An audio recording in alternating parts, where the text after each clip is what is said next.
என்னதான் கூர்மையான நகங்களும் வலிமையான பற்களும் பலம் வாய்ந்த உருவமும் இருந்தும் அதனால என்ன பயன்?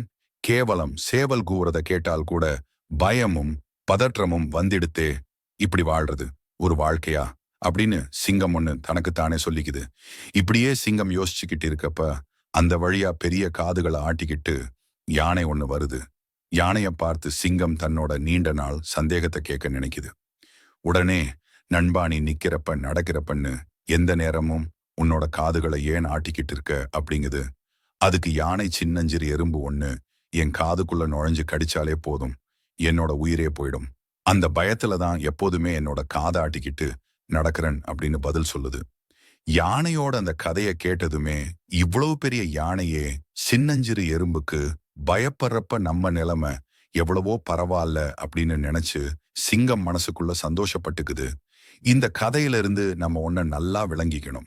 எப்படிப்பட்ட பலசாலிக்கும் சிறிய பலவீனம் இருக்கத்தான் செய்யும்.